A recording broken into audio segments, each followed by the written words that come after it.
اور عورتیں اگر حیض کو روکنے کے لیے گولیاں کھاتی ہیں تاکہ ان کے دن آرام سے گزر، جائز ہے۔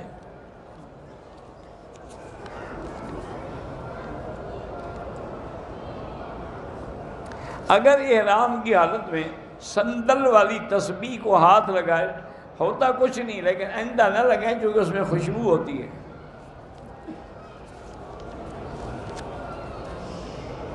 اگر کسی نے عمرے کے وقت طواف شروع حجر اسود کے بجائے حتیم سے کیا، وہ عمرہ نہیں ہوا، طواف ایک دفعہ دوبارہ دہرا دے۔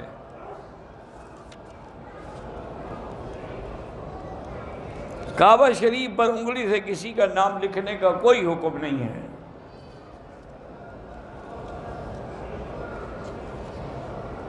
حبیب اللہ میں خلیف بڑا فرق ہے، آسمان زمین کا فرق ہے۔ وہ دوست ہوتا ہے، وہ محبوب ہوتا ہے، دونوں میں بڑا فرق ہے۔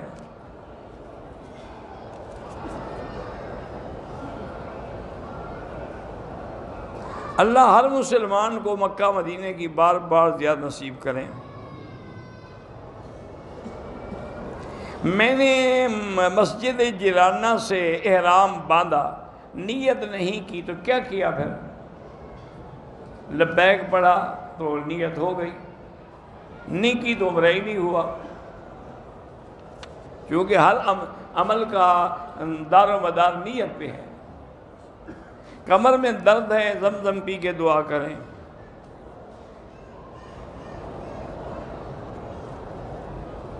میں تبوک سے آ رہا تھا عمرے کے لیے، لیکن میقات پر مجھے نیند کا غلبہ ہو گیا، سو گیا، آنکھ نہیں کھلی، جدے آ گیا۔ پھر واپس تبوک جا کے احرام باندھ کے عمرہ کیا، ٹھیک ہو گیا۔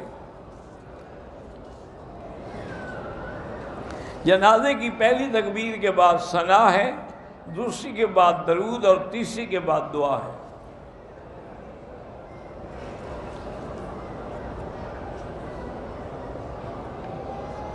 عبداللہ پتہ نہیں کس نے خواب میں 313 مرتبہ دعا قنوت کا عمل بتایا، تو کیا کرو دعا قنوت، تو بالکل ثابت ہے حدیث میں۔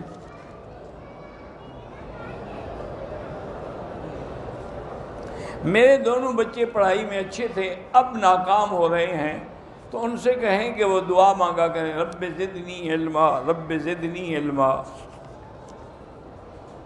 حیات برزخی سے مراد یہ ہے کہ ایک عالم دنیا ہے جس میں ہم بیٹھے ہیں، ایک موت کے بعد عالم آئے گا، وہ برزخ ہے۔ جب اٹھیں گے قیامت والے دن، وہ عالم آخرت ہے۔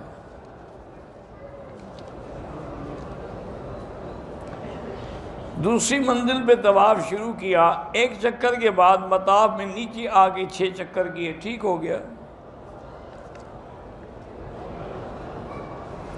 ایک آدمی نے بغیر کسی عذر کے کنکریاں مارنے کے لیے اپنا نائب بنایا، دم پڑ گئی۔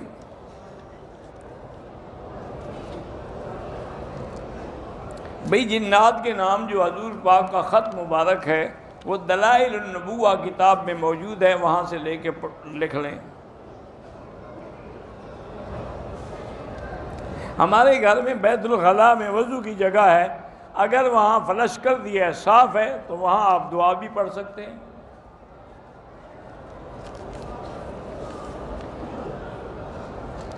میرے والد کو کسی نے شہید کیا ہے، مجھے بہت ڈر لگتا ہے، حسبنا اللہ و نعم الوکیل پڑھا کرو۔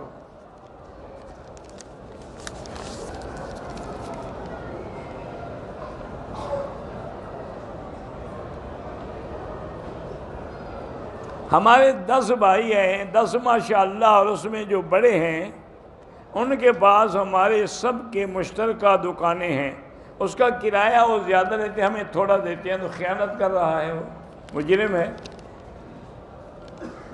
مجھے بہت زیادہ غصہ آتا ہے تو لا حول پڑھا کرو اور اعوذ باللہ من الشیطان الرجیم۔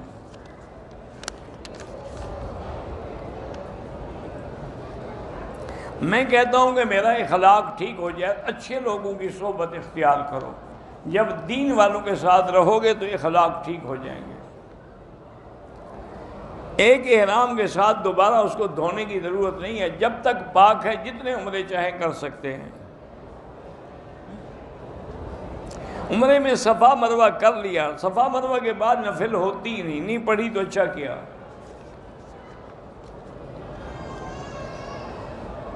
مدینہ منورہ میں 40 نمازیں پڑھنے کا حکم ہے، 40 دفعہ سلام کرنے کا حکم نہیں ہے۔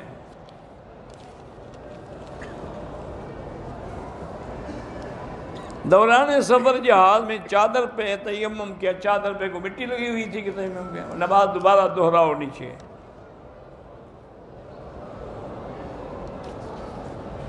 طواف کے ہر چکر میں حجر اسود کی طرف سینہ کر کے بھی استلام کر سکتے ہیں، ایسے کھڑے ہو کے ایسے بھی کر سکتے ہیں۔ میری بہن 13 سال سے بیمار ہے، کچھ لوگ کہتے ہیں کہ آسیہ نام رکھ لیں، آسیہ تو اللہ کے بندے قرآن میں ہے، جن کی بیوی حضور کی وہ بیوی بنے گی قیامت میں، تو بڑا اچھا نام ہے۔ یہ لوگوں کو نام بھاری پڑ گیا ہے۔ اچھا جی آپ ہلکا ڈھونڈ کے لے آئیں۔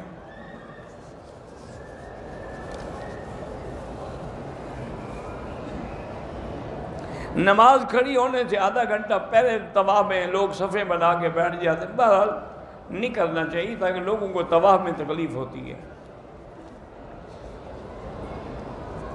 کچھ لوگ جو ہے طواف میں زور زور سے دعائیں پڑھتے ہیں، وہ بھی ناجائز ہے، وہ اور کی لوگوں کی عبادت میں خلل آتا ہے۔ طواف کے دوران کوئی ضروری ٹیلی فون ہو تو سن سکتے ہیں، یا کوئی چیز جیسے افطار کی وجہ سے کھجور کا دانہ کھا لیا تو کوئی حرج نہیں۔ نفلی طواف کے دوران وضو ٹوٹ گیا تو باقی بغیر وضو کے نہیں کر سکتے، طواف نماز کے حکم ہے، فوراً چھوڑ دیں، وضو کر کے پھر شروع کریں۔ بہت سے لوگوں نے دعا کے لیے کہا ہے تو سب کے لیے کیا کرو۔ طواف کے بعد جو 2 رکعت ہیں وہ حنفی مسلک میں واجب ہیں۔ رکن یمانی پہ استلام کرنا بھی ضروری ہے، جو کہ حضور پاک نے کیا ہے۔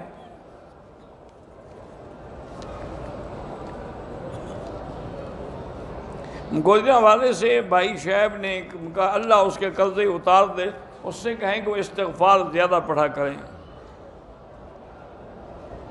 میرا بیٹا ہے علی شیر اس کا نام ہے، اس کی آنکھوں میں ٹیڑھا پن ہے، اللہ شفا عطا فرمائے۔ ایک مفتی عمر حیدری صاحب ہیں جو کئی مہینے سے قید ہیں، اللہ ان کو رہائی عطا فرمائے۔ ایک عمرے کے بعد دوسرے عمرے پر اگر سر کے چھوٹے بالوں پر کینچی سے کاٹ دیے جائیں، جب بال چھوٹے ہوں گے تو کیا کاٹو گے، اس طرح پھرواؤ۔ دشمن کا ہمیں بہت خوف ہے تو حسبنا اللہ و نعم الوکیل پڑھا کرو۔ دوست محمد زبیریہ اور بیمار ہیں، درد سر کا، اللہ شفا عطا فرمائے۔